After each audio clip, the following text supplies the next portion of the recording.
आज की इस वीडियो में सभी विद्यार्थियों का स्वागत है। जैसा कि कल 12 तारीख है और आज 11 तारीख है, ये सभी बात को पता है। इस वीडियो में आज हम बताने वाले हैं जिन बच्चों का सप्लीमेंट्री 2 बार एग्ज़ाम दे चुके हैं, उनका एडमिट कार्ड क्यों नहीं जारी हुआ, आगे क्या होगा उसके बारे में बताएँगे। दूसरा, कल के पेपर यानी पेपर नंबर 6 है, जिन विद्यार्थियों का सेंटर जहाँ पड़ा हुआ है, वो समय से अपने सेंटर पहुँचे।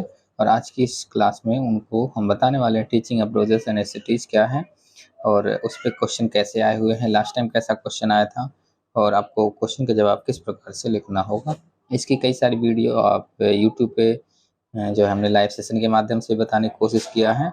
अगर आपको अधिक जानकारी और अच्छे से एक्सपीरियंस जानना है, समझना है, तो इससे पहले जो हमने करीब पिछले मंथ जो है लाइव क्लास सेशन दी थी, उसमें आप देख सकते हैं। चलिए अब हम बात करते हैं कि जिन विद्यार्थियों का टू अटेम्प्ट हो चुका था, जिन्होंने सप्लीमेंट्री एग्ज़ाम में शामिल हो चुके थे, उनका रिजल्ट क्लियर नहीं हुआ था या वो पास आउट नहीं हो पाए थे, उनके लिए थोड़ा सा दुख का विषय है, क्योंकि बोर्ड का ये कहना था कि जो है 2 बार सप्लीमेंट्री देने के बाद तीसरी बार उनको परमिशन नहीं दी जाएगी। और दूसरा, एक उम्मीद है कि आने वाले मई और जून में एग्ज़ाम जो होने वाले हैं, उसमें हो सकता है उनको चांस दे दिया जाए, क्योंकि रेगुलर बैच के साथ एक उनको चांस देने का प्रावधान बोर्ड ने, ऐसा कुछ होगा, ऐसा उम्मीद लग रहा है। क्योंकि नहीं तो फिर बच्चों को बोर्ड्स मतलब सेशन तो काफ़ी समय से चल रहा है और क्लियर ना होने की वजह से उनकी डिप्लोमा जा सकती है। तो इसलिए बोर्ड ने बैठक करेगी, उसके बाद बोर्ड बैठक के बाद जो है जो भी फैसला लेगी, सब बच्चों के पक्ष में ही आएगा। मुझे ऐसा पूरा भरोसा और पूरा विश्वास भी है।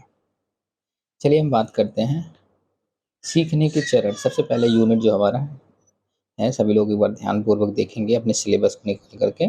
जो भी चीज़ें हमें इसमें बताए हैं, समझाने की कोशिश करेंगे, वो सब सिलेबस के बिहाफ़ पे ही समझाएँगे, क्योंकि जो प्रश्न आते हैं, वो सिलेबस के बिहाफ़ पे आते हैं, जिससे बच्चों को ये ना हो कि जी क्वेश्चन कहीं और से आया था, हमें पढ़ाया कुछ और गया था। तो इसलिए सभी को पढ़ना बहुत ज़्यादा ज़रूरी है। सिलेबस के बिहाफ़ पे ही सारे क्वेश्चन के जवाब आपको लिखने हैं और सिलेबस से ही अगर आपकी पढ़ाई अच्छी-सी हुई रहेगी, तो आप आसानी से उस चीज़ का जवाब दे सकते हैं, अन्यथा आपको क्वेश्चन समझने में भी तकलीफ होगी। और ध्यान रहे, हिंदी और इंग्लिश में कन्फ्यूज़ ना हो। अगर आपको हिंदी समझ में नहीं आती तो इंग्लिश पे प्रायोरिटी दे दें, जिससे आपको आसानी से समझ में आए। ऐसा कुछ इंग्लिश लिखा नहीं जिसको आपको समझने में तकलीफ हो।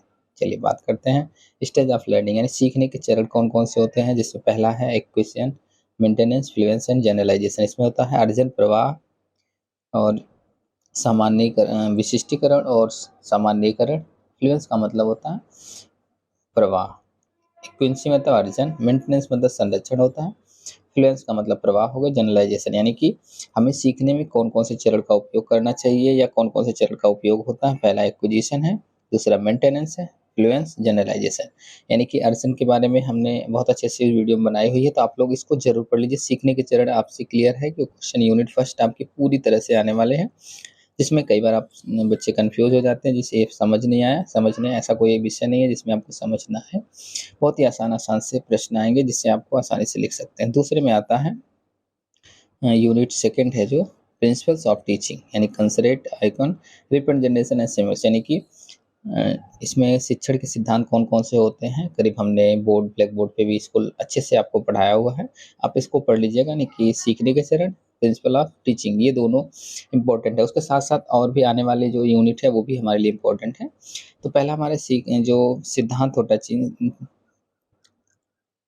प्रिंसिपल ऑफ टीचिंग यानी शिक्षण के जो सिद्धांत होते हैं, पहला होता है सरल से कठिन, ज्ञात से अज्ञात, मूढ़ से अबोध और संपूर्ण से अंत। ये 4 स्टेप होती है जिसके बिहाफ़ पे आपको अपनी पढ़ाई को कंटिन्यू रखना होता है। हम इसका एक्सप्लेन इसलिए नहीं कर रहे हैं, एक बार आप ध्यानपूर्वक समझेंगे कि रीज़न ये है कि अगर हम इसको एक्सप्लेन कर ले जाएँगे तो एक-एक वीडियो में करीब 1-1 घंटे लग जाएँगे, तो आप वीडियो हमारे देखते तो हो नहीं हैं, तो हम तो बस एक आपको समझाने का एक मौका दे रहे हैं ताकि आप समझ लो। वीडियो तो आप 100 बड़े मुश्किल में देखते हो, तो हम क्यों अपनी बुद्धि हमारी खराब तो है नहीं कि हम आपके लिए वीडियो बनाएँ, बस हम अपनी जो हमारे कुछ विद्यार्थी हैं जो ध्यानपूर्वक देखते हैं उनके लिए हम बना रहे हैं, बाकी सबका हमें कोई वो नहीं है।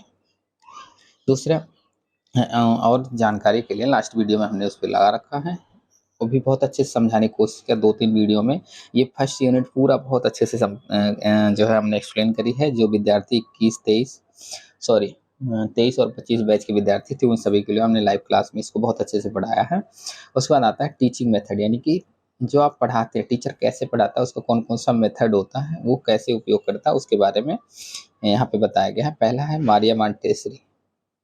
मॉन्टेसरी मल्टीपल सेंसरी यानी बहुज्ञान इंद्रियाँ कैसे होती है, कैसे कार्य करती है, हमें सीखने के लिए बच्चों को कैसे मदद मिलती है। उसके बाद प्ले वे मेथड क्या होता है, उसके बारे में बताया भैया। हमारे मंडेसरी मेथड भी बताया आपको, प्रोजेक्ट मेथड भी बताया, टीचिंग स्ट्रेटेजी क्या होती है, principle of reinforcement, task analysis, prompting, fading, setting, chaining. देखो इसमें थोड़ा-थोड़ा आपको जानना ज़रूरी है। टास्क एनालिसिस पूछ लिया गया, अगर क्वेश्चन आया टास्क एनालिसिस क्या है? कार्य के छोटे-छोटे टुकड़ों में विभाजित करके क्रमबद्ध तरीके से जोड़ना जो है टास्क एनालिसिस कहलाता है। रेनफोर्समेंट का सिद्धांत क्या है? रेनफोर्समेंट 2 टाइप्स की होती है, एक पॉजिटिव एक नेगेटिव। रेनफोर्समेंट देने का एक ही उद्देश्य होता है, बच्चों की क्रिया के प्रति उत्सुकता बढ़ाना तथा कार्य के बदले उन्हें कुछ न कुछ प्रोत्साहित करना। ये हमारा प्रॉम्प्टिंग, फैडिंग, शेडिंग हो गई। प्रॉम्प्टिंग की बात करते हैं, सॉरी प्रॉम्प्टिंग नहीं बता। प्रॉम्प्टिंग का मतलब यह एक प्रकार की सहायता होती है, जिसमें कुल मिलाकर के 5 हिस्सा होता है, वीपी, जीपी, एमपी, पीपी और एमपी। एमपी का मतलब मॉडलिंग, वीपी का मतलब वीपी, जीपी और पीपी। ये करीब 4 प्रॉम्प्ट होते हैं जिसमें बच्चों को सबसे ज़्यादा महत्वपूर्ण होते हैं। एमपी का मतलब मॉडलिंग होता है, पीपी का मतलब फिजिकल प्रॉम्प्ट होती है और जीपी का मतलब जो है गेस्टल प्रॉम्प्ट होती है, वीपी का मतलब वर्बल प्रॉम्प्ट। ये ध्यान रहे कि जो प्रॉम्प्ट होते हैं वो कितने होते हैं, कुल मिला के 4 होते हैं, ये भी आपको ध्यान रखना। फैडिंग का मतलब सिखाए गए स्थिति को धीरे-धीरे कम करना फैडिंग कहलाता है। सैपिंग, चेनिंग। सैपिंग एक अगला स्टेप है सैपिंग। सैपिंग में क्या होती है कि हम जो भी स्किल बच्चों को सिखा रहे हैं उसमें कोशिश करना चाहिए कि कैसे आप सिखा रहे हो।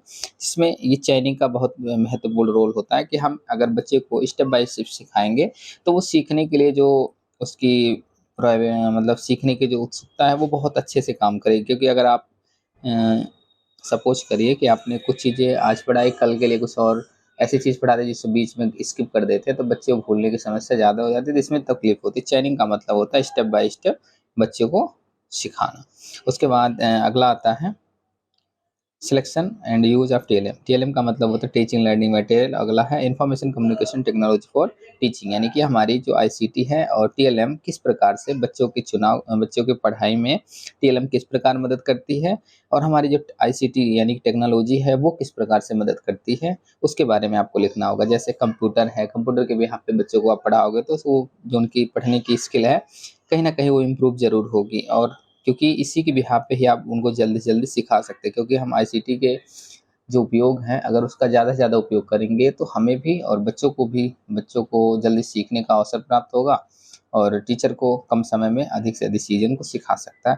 ऐसा आईटीसी का मानना है और ऐसे देखने को मिल रहा है, क्योंकि बहुत सारी चीज़ें होती हैं जो हम कंप्यूटर के माध्यम से, स्क्रीनिंग के माध्यम से, प्रोजेक्ट के माध्यम से, प्रोजेक्टर लगा कर के इस तरह से आपको जो आईसीटी का उपयोग है उसका करके हम कार्य को कर सकते हैं। लास्ट यूनिट है इवैल्यूएशन। इवैल्यूएशन का मतलब होता है मूल्यांकन। मूल्यांकन हम क्यों करते हैं, कैसे करते हैं, करने का क्या तात्पर्य होता है, करने से क्या फ़ायदा होता है, इसके बारे में आपको जो है जानना ज़रूरी है। क्योंकि सीसीई पैटर्न आपको ध्यान रखना होगा। लास्ट टाइम में क्वेश्चन पूछा था सीसीई क्या है, इसका फुल फॉर्म आप लोग याद कर लीजिए कि यूनिट फर्स्ट में इतना ही, बाकी और यूनिट में मैं अभी थोड़ी देर में वीडियो बनाते जाऊँगा और एक-एक करके इसको अपलोड करूँगा। मुझे आशा है कि आप लोग इस यूनिट को बहुत अच्छे से पढ़ेंगे, समझेंगे, जिससे आपके क्वेश्चन के जवाब आप आसानी से लिख लो। आगे की वीडियो के लिए बने रहें।